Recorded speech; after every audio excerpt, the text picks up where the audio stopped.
During the Victorian period, the Navy liked to recruit its sailors as teenagers. It wanted to get them young so that it could mould them into the kind of men that the Navy wanted. But this wasn't a new practice. In fact, it had been going on for centuries. In the 1700s, every ship would have what were known as captain's servants. These would normally be boys of around 11, but they could be as young as 8.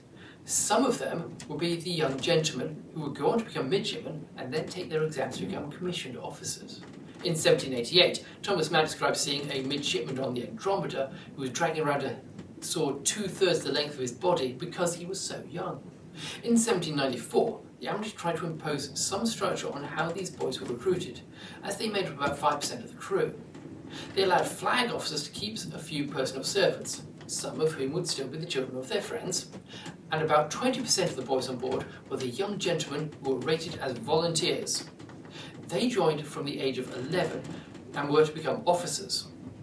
The other 3/4 of the boys on board were recruited between 15 and 17, and they were destined to remain on the lower deck. Of these, some would have come from the Greenwich Hospital School, which had been set up to care for naval pensioners and children who had lost a parent in the service. Others would have been recruited via the Marine Society. This was set up with the dual purpose of providing recruits for the Royal Navy and helping children of poor families who wanted a career at sea. In 1786, the Marine Society even got their own ship. This was the 350-ton sloop Beatty, which they moored off Deptford. This was the first ship-based training establishment in the world. From an initial intake of 30 boys, it grew through several incarnations to become the Warspite, which was training 200 boys every year until the outbreak of the Second World War.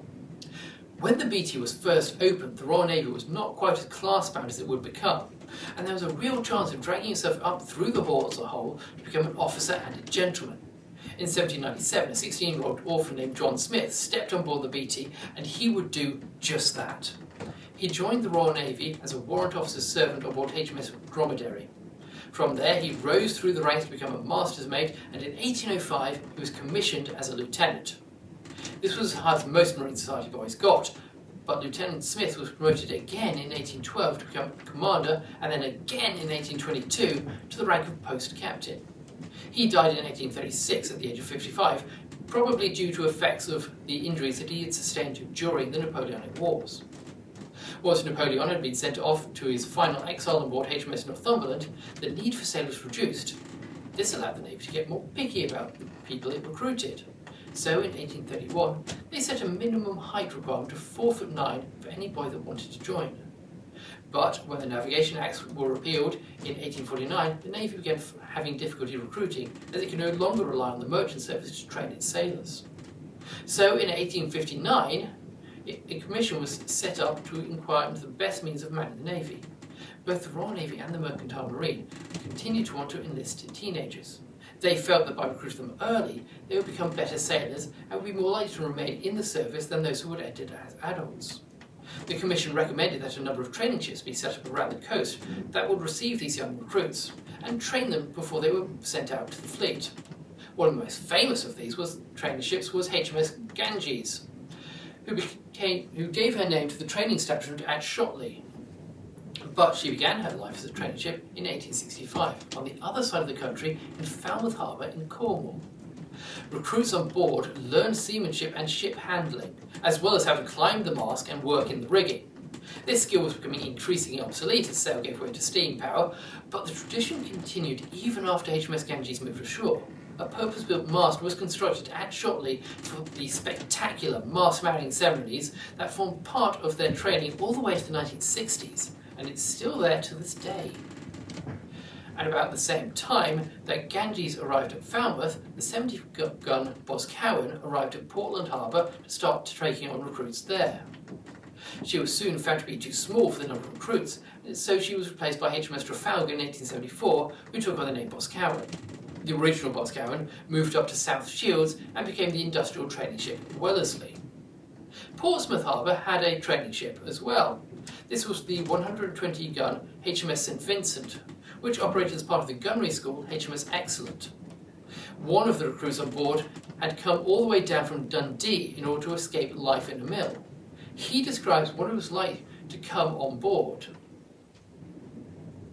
"What a crowd! and of all sorts and sizes. Big boys, little boys, fat boys, thin boys, the stream was never ending. They all were dressed in white duck. Some ran past, dancing into the messes and took down their ditty boxes from shelves running parallel to the edges of the beams. Some ran past without taking any notice of us, some merely gave us a glance in passing and dived into the lower decks again with others again put their fingers to their noses and made faces at us, then disappeared, grinning. A dozen also gathered round, and after staring for a minute or two, as if we were creatures from another world, they began to joke and skylark as boys do everywhere with newcomers. Another said this: "Here I was then, at last, my wildest dreams realised. I was installed on board one of Her Majesty's ships, and advertising it to the world in my suit of blue serge, which I firmly believe gave me the look of picturesqueness that I had so admired in others similarly clothed. I soon found, however, that I was not come here to dream. My life became one of never-ending excitement, exaggerated at times by the sharp cut of the corporal's cane, which sent me bounding up the ladders between decks 3 steps at a time." Whichever training ship they joined, they were taught to make their own uniforms in blue serge and white canvas. They also learned sail drill, knots and splices, pulling, that is rowing to landlubbers, gun drill and everything else that makes you a sailor. They trained from dawn till dusk, and they were allowed to go ashore every Sunday afternoon. In 1882, the Admiralty reduced the height and chest requirements in the hope that this would allow them to get more recruits. But they were still looking for healthy and respectable lads. When the Second Boer War erupted, there was a panic over how many of the factory workers who volunteered to join the army were rejected on medical grounds. The good food and exercise aboard a training ship meant that there was no similar problems with those entering the fleet, and they came to be held up as a sign of Britain's physical prowess. Around the same time the Second Boer War was breaking out in South Africa, HMS Ganges moved from Falmouth to Harwich. From there it moved to its final destination at Shotley. Boscawen joined her there, and a permanent barracks was built ashore, which could accommodate 1,600 recruits. By the early 20th century, there were approximately 7,000 boys being trained across the Royal Navy. There were also 2,000 being trained by charitable organisations. These got a £25 bounty for any lad that joined up and could be immediately rated a boy first class. That meant they were sent out into the fleet. At the time, this was a considerable amount, but it was a large saving on the £45 that it would have cost the Navy to get them to a similar standard itself. While training, they were rated as second-class boys and paid 6p a day. They were lucky to receive 3. Once they completed their initial training, they were allocated to a port division, and from there they were sent out into the fleet with a rating of boy first class.